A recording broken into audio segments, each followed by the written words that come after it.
چنانچہ ایمان کی ماہیت، اس کی تفاصیل، اس کے درجات، اس کے حصول کے ذرائع اور اس کے لوازم و ثمرات اہم ترین موضوعات ہیں۔ تو اس لیے یہاں ذکر آیا ہے کہ ان موجودہ محاضرات میں اصل بحث ان پر نہیں بلکہ تصور فرائض دینی۔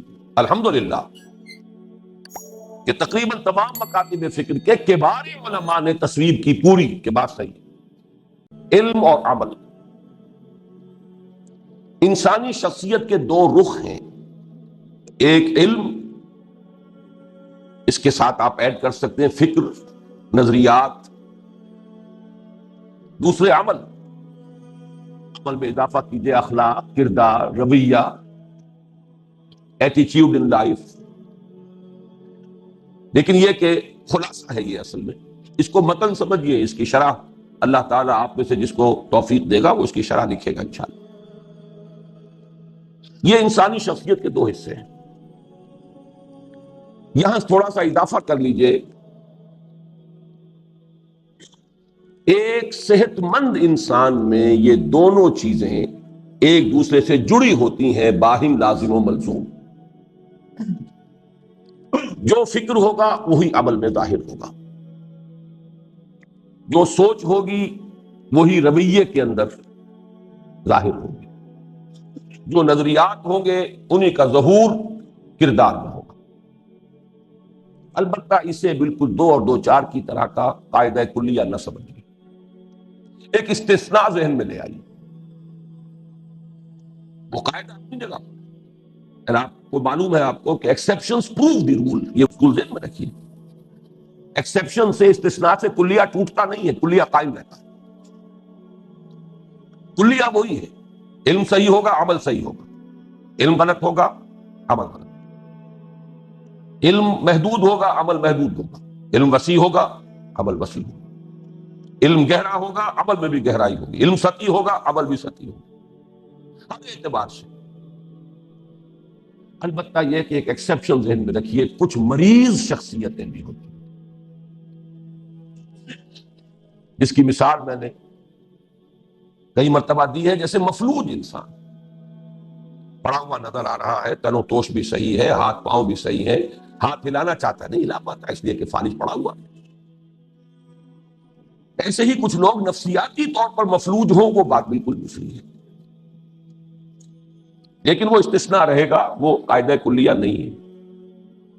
ان کے نظریات کچھ اور ہیں، عمل کچھ اور ہیں۔ اس لیے یہ جو علم اور عمل کے اندر جو فصل ہے یہ تو باہم لازم و ملزوم ہے، فصل اگر ہے تو یہ مرض کی نشانی ہے، یہ بیماری ہے، لیکن اس ایکسیپشن کو ذہن میں رکھیے۔ اب آگے چلیے، اسلام میں علم صحیح کا مظہر اتم ایمان ہے۔ یہ بہت اہم جملہ ہے۔ علم تو بہت سی اس کی شاخیں ہیں، علم احکام کا ہے، احکام شریعت، ڈوز اینڈ ڈونٹس، یہ بھی علم ہے، لیکن اصل علم جو ہے وہ ہے علم الحقائق، بلیاں کی جانا میں کون، who am I، میری حقیقت کیا ہے، یہ کائنات کیا ہے، اس کی حقیقت کیا ہے، میری زندگی کیا ہے، اس کی حقیقت کیا ہے، سفر حیات کی منزل کون سی ہے، علم کسے کہتے ہیں، اس کے حصول کے ذرائع کیا ہے، خیر و شر واقعتاً کوئی ویلیوز ہیں یا کوئی سراب ہے، یہ سارے بنیادی، یہ ہے اصل علم۔ اور اس میں علم میں صحیح کا مظہر اتم ایمان۔ باقی سائنٹیفک علم، ٹیکنالوجیکل علم، میڈیکل سائنسز، انجینئرنگ سائنسز، شریعت کا علم، احکام کا علم، یہ اپنی جگہ ہے، ان میں سے کسی کی نفی نہیں کرنا، لیکن یہاں مراد علم سے کون سا، علم الحقائق، اسی پر در حقیقت سارا دار و مدار ہے انسان کے رویے کا۔ اسلام میں علم صحیح کا مظہر اتم ایمان ہے، جبکہ صحیح عمل صحیح کی اساس تصور فرائض پر پائے، جو آپ کا تصور ہوگا فرائض کا اسی کے مطابق آپ عمل کریں۔ اس میں ایک تو لفظ ایڈ کر لیجئے فرائض اور حقوق، یہ اصل میں ایک ہی حقیقت کے دو، ایک ہی سکے کے دو رخ ہیں۔ اللہ کے جانب آپ کے جو فرائض ہیں وہ اللہ کے حقوق ہیں آپ پر، اولاد کے ضمن میں جو آپ کے فرائض ہیں وہ اولاد کے حقوق ہیں آپ پر، مامورین کے جو فرائض ہیں وہ گویا کہ حق ہے امیر کا، امیر کا جو فرض ہے وہ گویا کہ حق بنتا ہے مامورین کا۔ تو یہ ایک ہی شے کے در حقیقت ایک ہی سکے کے دو رخ ہیں، حقوق و فرائض۔ اسی لیے حقوق اللہ، حقوق العباد، اس میں کل شریعت آ جاتی ہے، کل دین آگے۔ تو فرائض اور حقوق در حقیقت یہ ایک ہی سکے کے دو رخ، ایک ہی تصویر کے دو رخ۔ جو تصور حقوق و فرائض ہے اسی پر عمل کا دار و مدار ہوگا، وہ صحیح ہے تو عمل صحیح ہوگا۔ اب اگلا جملہ، ایمان انسان کو علم حقیقت ہی عطا نہیں فرماتا، صحیح محرک عمل بھی دیتا۔ یہ ایمان کا دوسرا رخ ہے۔ جو سمجھیے کہ ایمان کا کی ایک وسعت ہے، ایک اس کی گہرائی ہے۔ وسعت فلسفیانہ فکر کی حامل ہے۔ کائنات کیا ہے، تمہاری حقیقت کیا ہے، زندگی کیا ہے، موت کیا ہے، خیر کیا ہے، شر کیا ہے، علم کیا ہے، تم کیا ہو، تمہارا اللہ سے تعلق کیا ہے، یہ سارا وسعت ہے اس کی۔ یہ ہے فلسفیانہ فکر، علم صحیح۔ ایک ہے اس کی یقین کی گہرائی، جتنی گہرائی ہوگی اتنا ہی جذبہ عمل کو مہمیز ملے گی۔ تو ایمان کے دو رخ سے میں رکھیے، میری تقریروں میں کبھی یہ الفاظ آپ نے سنے، گہرائی اور گہرائی۔ ایک ہے ایمان کی گہرائی اور گہرائی، ایک ہے ایمان کی وسعت۔ وسعت جو ہے وہ ریپرزنٹ کرتی ہے علم صحیح کو، اور گہرائی جو ہے وہ محرک فراہم کرتی ہے۔ جتنا گہرا ہوگا ایمان اتنا ہی جذبہ ہوگا جہاد کا، اتنی ہی اثار و قربانی، اتنی ہی محنت، اتنی ہی جد و جہد۔ جتنا یقین بڑھے گا اتنا ہی جہاد بلند سے بلند تر منازل تک پہنچے گا۔ اس اعتبار سے اولین اہمیت اسی کی ہے۔ جب ایمان ان دونوں اعتبارات سے اصل شے بن گیا، گویا کہ ہماری بحث میں 3/4 ایمان ہے، 1/4 عمل رہ گیا ہے۔ علم صحیح بھی ایمان سے، اور عمل صحیح کے لیے جذبہ محرکہ بھی ایمان۔ تو تصور فرائض دینی تو 1/4 رہ گیا، کل کے مقابلے میں 1/4 ہے، 3/4 ایمان کی حقیقت ہے۔ لیکن اپنی جگہ پر یہ بہت اہم ہے۔ وہ شعر جو میں نے بارہا سنایا ہے کوثر نیازی صاحب کا، مجھے پسند ہے، ذرہ فانی مہر درخشاں، مہر درخشاں ذرہ فانی۔ کائنات کی وسعت کو دیکھو تو یہ سورج بھی ایک ذرے کے مانند ہے، گلیکسیز، اور پھر گلیکسیز کی کتنی کروڑوں گلیکسیز، اربہ ارب گلیکسیز۔ تو یہ بیچارہ سورج کیا رہ گیا؟ ایک ذرہ، ذرہ مسکین۔ لیکن ایک ذرے کو اگر الیکٹرانک مائکروسکوپ آپ نے ذرے پر جما دیے تو وہاں سورج نظر آئے گا۔ لہو خورشید کا ٹپکے اگر ذرے کا دل چیرے۔ تو یہ اعتباری باتیں ہیں۔ ایک اعتبار سے خورشید کا کیا مقام ہے کہ وہ ذرہ ہے، دوسرے اعتبار سے ذرے کا کیا مقام ہے کہ وہ خورشید ہے۔ اسی طرح کل کے اعتبار سے ایمان کے مقابلے میں یہ تصور فرائض دینی کی اہمیت بہت کم ہے۔ لیکن جب آپ عمل کو دیکھیں گے تو اس کے اعتبار سے بہت بڑی اہمیت کا حامل ہے یہ تصور فرائض دینی، جس کو میں اپنے ان سادہ تمثیلوں سے واضح کرتا رہا ہوں۔ اب مجھے بار بار یہ جملہ کہنا پڑے گا، بارہا تقریریں کی ہیں۔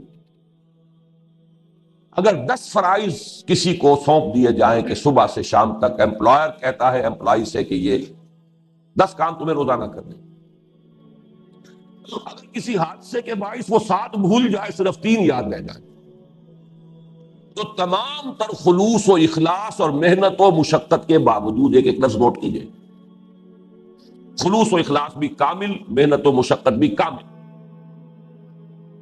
لیکن جو کچھ کرے گا وہ 3 فرائض کے ضمن میں ہوگا، باقی 7 کے ضمن میں 0، وہ تو یاد ہی نہیں رہے گا،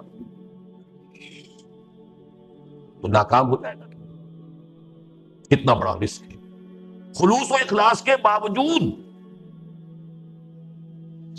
اور پوری محنت و مشقت کے علی الرغم ناکام۔ تو فرائض دینی کا اپنے جگہ پر یہ تصور جو ہے وہ بہت اہم ہے۔ چنانچہ ایمان کی ماہیت، اس کی تفاصیل، اس کے درجات، اس کے حصول کے ذرائع اور اس کے لوازم و ثمرات اہم ترین موضوعات ہیں۔ میں نے جب 3/4 اس کو قرار دیا ہے تو اہم ترین موضوعات تو وہی ہیں۔ پھر گن لیجئے، ایمان کی ماہیت، اس کی تفاصیل، اس کے درجات، اس کے حصول کے ذرائع اور اس کے لوازم و ثمرات، یہی موضوعات ہیں جن پر اس سال کی جو محاضرات قرآنی ہیں ان پر گفتگو ہوگی 5 خطبات میں۔ میرے نزدیک اس موضوع کی جو اہمیت ہے آپ کو معلوم ہے، کتنے مواقع پر میں نے ان موضوعات پر بات کی۔ لیکن یہاں نوٹ کیجئے، لیکن موجودہ محاضرات میں اصل بحث ان پر نہیں بلکہ تصور فرائض دینی پر ہے۔ یہ محاضرات کا لفظ آ گیا تو اب اس کا پس منظر نوٹ کر لیجئے، جو کہ سرور پر لکھا ہوا ہے۔ مارچ 1985 میں اسی مسجد ہال میں 6 روز تک مسلسل یہ تحریر تھی میری جو موضوع گفتگو رہی۔ اس میں تھوڑا سا لفظی فرق ہوا ہے بعض جگہ پر، وہ میں آپ کو بتا دوں گا، مبادا یہ سمجھا جائے کہ میں نے غلط بیانی سے کام لیا۔ میں نے ایک تحریر مرتب کی علماء کرام سے استصواب کے لیے کہ یہ میرا مطالعہ ہے قرآن و سنت سے اور سیرت رسول صلی اللہ علیہ وسلم سے، کوئی غلطی ہے تو متنبہ کر دیجیے، صحیح ہے تو تصویب فرمائیے۔ 100 علماء کرام کو دعوت دی، جن میں سے 25 حضرات نے تشریف لا کر یہاں تقریریں کی، 25 نے اپنے خیالات لکھ کر دی۔ ان میں بڑی بڑی شخصیتیں بھی تھیں اس وقت، میں ان کا بہت ممنون اور مشکور۔ ان محاضرات کی پوری روداد بھی ساتھ میں چھپ چکی۔ میں اس میں شریک رہا تھا صرف سامع کی حیثیت سے۔ میں نے ایک حرف، صرف ایک استثناء ہوا تھا، ایک مقرر سے ایک سوال کیا تھا بس، مولانا وحید الدین خان صاحب سے، باقی ایک حرف میں نہیں بولا، میں سامع۔ سارے رفقا سامع تھے۔ میں نے اپنے گلے کی بھیڑوں کو بعض اعتبارات سے، یہ لفظ صحیح کہہ رہا ہوں، بھیڑیوں کے سامنے پیش کر دیا تھا، اس لیے کہ استہزاء بھی ہوا، تمسخر بھی ہوا، مذاق بھی اڑایا گیا۔ لیکن میں نے رفقا جو اس میں تھے انہیں یاد ہوگا پہلے بڑی بریفنگ کی تھی، ان کا ادب ملوز رکھنا ہے، یہ ہمارے مہمان ہیں، بات پسند آئے نہ آئے سکون سے سننی ہے، صرف آپ لوگوں کو سوالات کا حق حاصل ہوگا، وہ بھی پورے ادب کے ساتھ۔ باقی مجھ پر جو بیتے جھیلیے، میں بھی جھیلوں گا، آپ بھی جھیلیں، لیکن میں یہ چاہتا ہوں کہ آپ میرے ساتھ چلیں تو علی وجہ البصیرت چلیں۔ میں یہ نہیں چاہتا کہ میں آپ دوسروں کے اثرات سے آپ لوگوں کو بچا کے رکھوں، تو بچا کے نہ رکھ اسے، تو ڈنکے کی چوٹ چاہتا ہوں کہ آئیں علماء بات کریں، گفتگو کریں، میری غلطی مجھ پر واضح کریں۔ میرے سامنے وہ آیہ مبارکہ ہمیشہ بڑی اہمیت کی حامل رہی ہے، قل ھذہ سبیلی ادعو الی اللہ علی بصیرۃ انا ومن اتبعنی، کہہ دو اے محمد صلی اللہ علیہ وسلم یہ میرا راستہ ہے، میں اللہ کی طرف بلا رہا ہوں، علی وجہ البصیرت، اندھیرے میں ٹامک ٹوئیاں نہیں مار رہا ہوں، نہ میں نہ میرے ساتھی جو میرا اتباع کر رہے ہیں۔ تو مجھے بھی ایسے ساتھی درکار ہیں جو علی وجہ البصیرت میرا ساتھ۔ بہرحال اس پہ جو کچھ ہوا وہ اپنی جگہ پر ہے، اس سے مجھے فائدے بھی ہوئے، بعض جزوی اصلاحات کی، بعض وضاحتیں مجھے کرنے کا موقع مل گیا، اس میں کچھ نہ کچھ لفظی تبدیلیاں میں نے کی ہیں، یہ نیٹ اور بہت بڑا فائدہ جو مجھے حاصل ہے۔ تو اس لیے یہاں ذکر آیا ہے کہ ان موجودہ محاضرات میں اصل بحث ان پر نہیں بلکہ تصور فرائض دینی۔ الحمدللہ کہ تقریباً تمام مکاتب فکر کے کبار علماء نے تصویر کی پوری کہ بات صحیح ہے۔ تفصیل تو پھر اس روداد میں پڑھیے کہ جو میں شائع کر چکا ہوں۔ یہاں بھی پھر ایک ترمیم ہے جو میں اب کر رہا ہوں، فرائض دینی، ان کو میں نے صرف ان 3 چھتوں تک رکھا ہے میں اس تحریر میں۔ بنیاد کو میں نے فرض سے تعبیر نہیں کیا، اس کے بعد میں نے اس میں ایک ترمیم کی ہے، اور وہ یہ ہے کہ اولین فرض ہے تحصیل یقین کی جد و جہد، یہ بھی فرض ہے۔ اس لیے میں نے آج دو ہی آیتیں پڑھی ہیں شروع میں، سورہ نساء کی آیت یا ایھا الذین آمنوا آمنوا باللہ ورسولہ والکتاب الذی نزل علی رسولہ والکتاب الذی انزل من قبل، اے ایمان والو ایمان لاؤ اللہ پر اور اس کے رسول پر اور اس کتاب پر جو اس نے اپنے بندے پر نازل فرمائی ہے، اپنے رسول پر صلی اللہ علیہ وسلم، اور اس کتاب پر جو پہلے نازل فرمائی۔ تو آمنو یہاں فعل امر ہے۔ باقی یہ کہ سورہ حدید کے میرے درس میں بھی آیت نمبر 7 آمنو باللہ ورسولہ وانفقوا، میں عرض کرتا رہا ہوں کہ یہاں مخاطب کافر نہیں ہے، مسلمان ہے، اس پوری صورت میں مخاطب کافر ہے ہی نہیں، مسلمان ہے۔ تو اسے بھی ایک فریضے کی حیثیت سے دینا رکھیے، یہ بھی فرض ہے، اولین فرض یہ ہے۔ البتہ یہ ہے کہ یوں سمجھیے، اب میں نے اسے تعبیر کیا ہے اندر کی کھدائی، ایمان تو اندر ہے نا، اگر آپ کو یہ 3 منزلہ عمارت بنانی ہے تو نیچے بنیاد بھی تو اتنی ہی گہری لے جانی ہوگی، اور یہ بھی نوٹ کیجئے کہ بعد میں بنیاد گہری نہیں ہو سکتی۔ آپ نے بنیاد ڈالی 1 منزل کی، بنا دی 3 منزلیں، تو گرے ہی گرے عمارت، دھسے ہی دھسے۔ اگر 3 منزل کا آپ کا ارادہ ہے تو اتنی ہی گہری آپ کو پہلے بنیاد ڈالنی پڑے گی۔ تو معلوم یہ ہوا کہ یہ اندر جو کھدائی کرنی ہے ایمان کی گہرائی کے لیے، تو یہ تو سب سے پہلا کام تو یہی ہوگا۔ تو اسے بھی فرائض کی فہرست میں شامل کیجئے، لیکن یہ کہ یہ جو سپر سٹرکچر ہے زمین کے اوپر، اصل میں اس موضوع، اس تحریر میں ان 3 لیولز پر گفتگو کی۔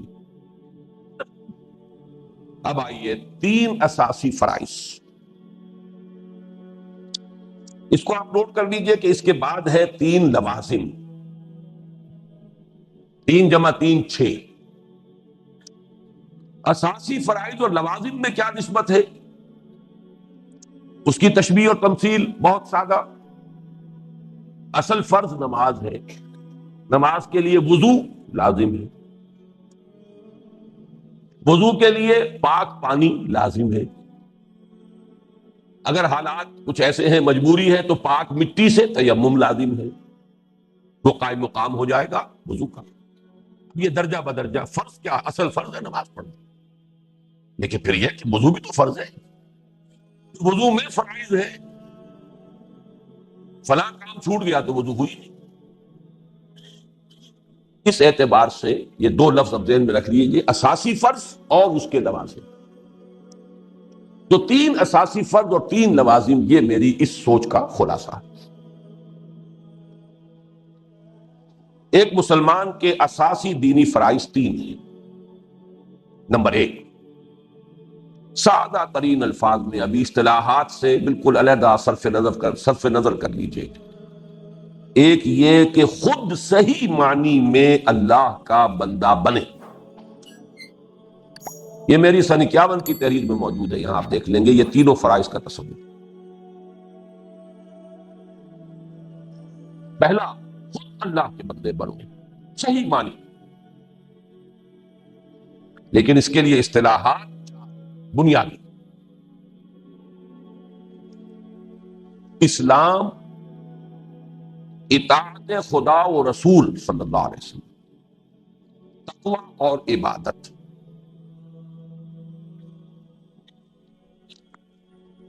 ان میں ایک اضافہ آپ یہاں کر لیجئے، ان میں ایک بڑا گہرا معنوی ربط ہے۔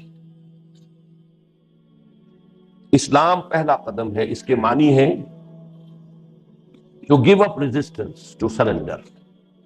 معلوم ہوا پہلے کشمکش تھی، مقابلہ تھا، جنگ جاری تھی، آپ نے سپر انداختے مگر جنگشت، آپ نے ہتھیار ڈال دی۔ وہ جنگ کون سی تھی؟ آپ کے نفس کی اور اللہ کی،